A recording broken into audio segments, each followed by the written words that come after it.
Hello friends, आप देख रहे हैं आपका अपना YouTube channel Cybertech campus Nawada. आज से C++ प्रोग्रामिंग लैंग्वेज का भी वीडियो ट्यूटोरियल आपके अपने इस यूट्यूब चैनल पे आने जा रहा है। आज का जो ये पहला वीडियो है ये होगा सी आउट के ऊपर। आज हम लोग एक ही वीडियो में समझेंगे सी आउट के डिफरेंट इस्तेमाल को, अलग अलग इस्तेमाल को। सबसे पहले हम लोग बेसिक समझ लेते हैं। देखिए, सी आउट जो है वो एक ऑब्जेक्ट है C++ में जो पार्ट है आईओ स्ट्रीम लाइब्रेरी का। यहां सी आउट का मतलब होता है कैरेक्टर आउटपुट, और इसका इस्तेमाल हम लोग डाटा को डिस्प्ले करने के लिए करते हैं स्टैंडर्ड आउटपुट स्ट्रीम पे, सच एज कंसोल पे, यानी कि मॉनिटर पे। ठीक है, तो आइए सबसे पहले हम लोग देखते हैं कि हम लोग को कैसे कोडिंग लिखना है C++ में। देखिए, सबसे पहला जो लाइन है, जो मोस्ट इंपॉर्टेंट लाइन है, आपको इंक्लूड कर लेना है आईओ स्ट्रीम को, आईओ स्ट्रीम को। ठीक है, यहां पे डॉट एच आप लोग नहीं लगाएंगे, और उसके बाद आप लिखेंगे INT मेन, जैसे सी में लिखते थे वैसे ही stdio.h हम लोग वहां लिखते थे। यहां पे हम लोग आईओ स्ट्रीम लिखे, वहां पे हम लोग जो है सी में .h लगाते थे, यहां पे हम लोग नहीं लगा रहे हैं। अब सी आउट, सपोज मैंने यहां पे मैसेज दिया न्यू लाइन में हेलो वर्ल्ड। ठीक है, ये एक सिंपल सा मैसेज हेलो वर्ल्ड मैंने दे दिया, लेकिन अब यहां सवाल उठता है कि भाई यहां पे जो डबल लेस देन आपने दिया है सी आउट और मैसेज के बीच में ये है क्या? तो ये जो है ये आपका इंसर्शन ऑपरेटर कहलाता है। क्या रखिएगा आप लोग, ये क्या कहलाता है? Insertion operator. ठीक है, ये बेसिक सा चीज है। लेकिन अभी अगर आप इसको एग्जीक्यूट कराओगे ना तो देखो ये एरर देगा, क्योंकि देखो दे देगा ना, क्योंकि अब देखो ये यहां पे अब दो चीज है। जैसा कि मैंने केस 1 लिखा है कि C out without namespace STD, आपने यहां पे एसटीडी नेम स्पेस को इंक्लूड नहीं किया है, तो आपको यहां लेना होगा एसटीडी और 2 बार कोलोन। ये क्या है भाई? ये जो 2 बार आपने कोलोन दिया ना, इसको कहा जाता है स्कोप रेजोल्यूशन ऑपरेटर, और इसको बहुत ध्यान से समझ लेंगे क्योंकि आने वाले वीडियोस में अलग अलग जगह पे ये काम देने वाला है। तो अब हम लोग जब इसको एग्जीक्यूट करेंगे ना तो आप पाओगे कि एसटीडी के साथ आप 2 बार कोलोन आपने दे दिया, मतलब स्कोप रेजोल्यूशन ऑपरेटर आपने यूज कर लिया, तो अब आप इसको यूज कर सकते हो। अब यहां पे मैंने मैसेज दिया है, आप चाहो तो यहां पे कोई वैल्यू भी दे सकते हो, वो सारे तरह से यूज हो जाएगा। लेकिन अभी अपने पास सेकेंड केस बचता है। सेकेंड केस है कि हम नहीं चाहते हैं कि बार बार एसटीडी कोलोन वो स्कोप रेजोल्यूशन ऑपरेटर लिखना पड़े। ठीक है, कोई बात नहीं। अगर आप नहीं चाहते हो ये लिखना हो तो आप ऐसा करो, या तो आईओ स्ट्रीम के बाद आप लिख लो यूजिंग नेम स्पेस एसटीडी और सेमीकोलन डाल देना, क्योंकि ये एक स्टेटमेंट है। तो इससे होगा ये कि बार बार आपको सी आउट के पहले ये एसटीडी और स्कोप रेजोल्यूशन ऑपरेटर नहीं लिखना होगा।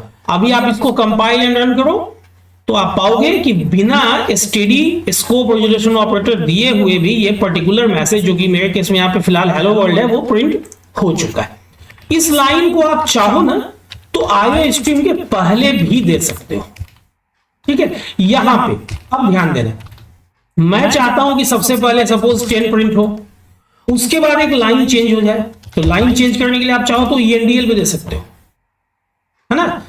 मैनिपुलेटर कहलाता है ENDL। यहां पे क्या है? ENDL is the kind of manipulator, क्योंकि स्लैश एन, ENDL किस लिए यूज होता है? स्लैश एन के लिए यूज होता है, न्यू लाइन के लिए। और ये है क्या? ये मैनिपुलेटर। ठीक है, अब मान लो आप यहां पे चाहते हो कि इसके बाद 9.8765 आए, उसके बाद जो है ना एक टैब छूटे, और उसके बाद चलो चैनल का नाम आ जाए साइबरटेक कैंपस नवादा,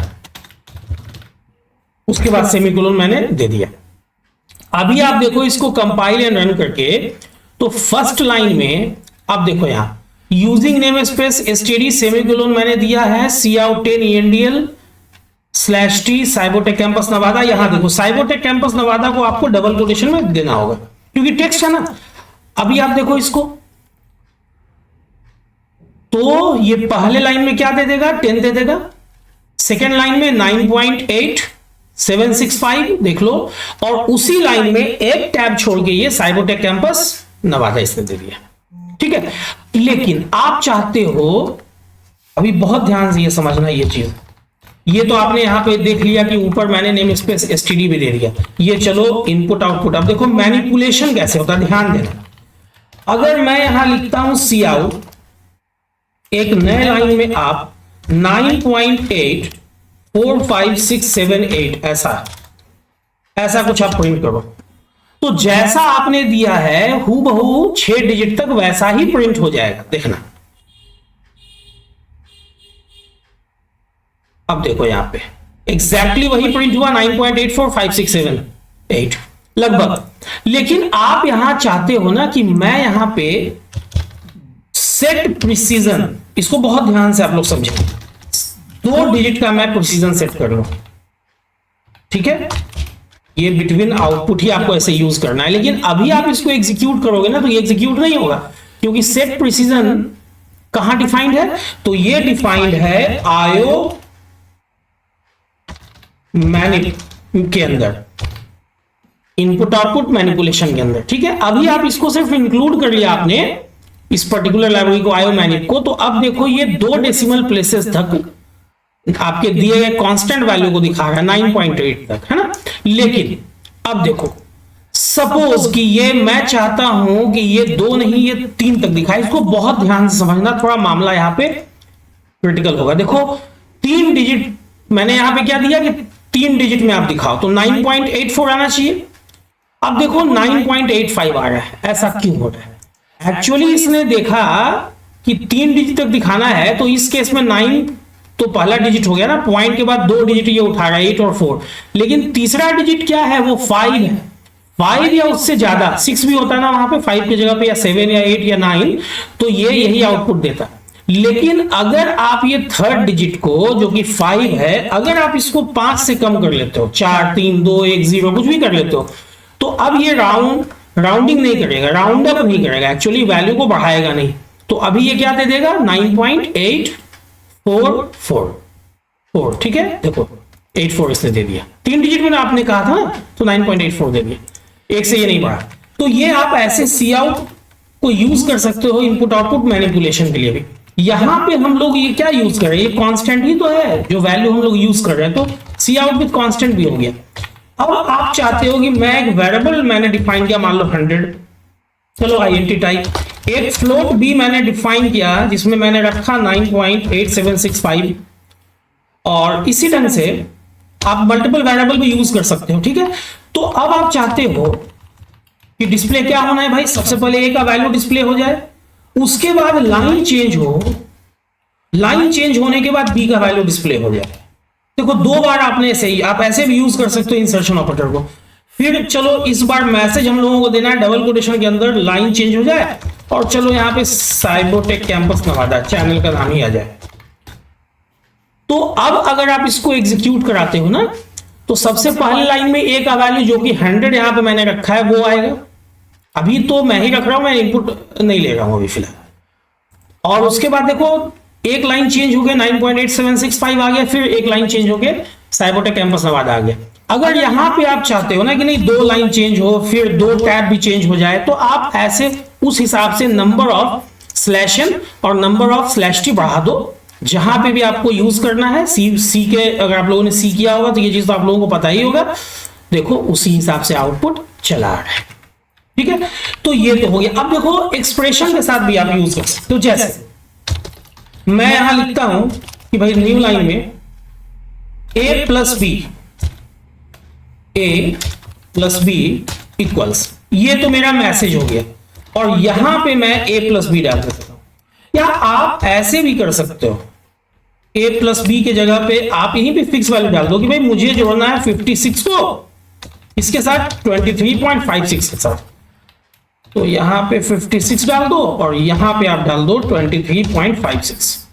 अब देखो दोनों ही केसेस में यहां पे दोनों ही एक्सप्रेशन है। एक में है क्या कि वेरिएबल के साथ आपने a प्लस बी लिखा है ऐसे वेरिएबल के साथ, तो वो भी एक एक्सप्रेशन है। यहां पे आपने कांस्टेंट के साथ लिखा है, ठीक है। तो वेरिएबल जो है ना वो कहलाता है डायरेक्ट ऑपरेंड, और जो आपका वैल्यू वेरिएबल इनडायरेक्ट ऑपरेंड कहलाता है, और जो वैल्यू होता है ना वो आपका कहलाता है डायरेक्ट ऑपरेंड। तो देखो यहां पे उसी के हिसाब से आउटपुट आपका चला रहा है।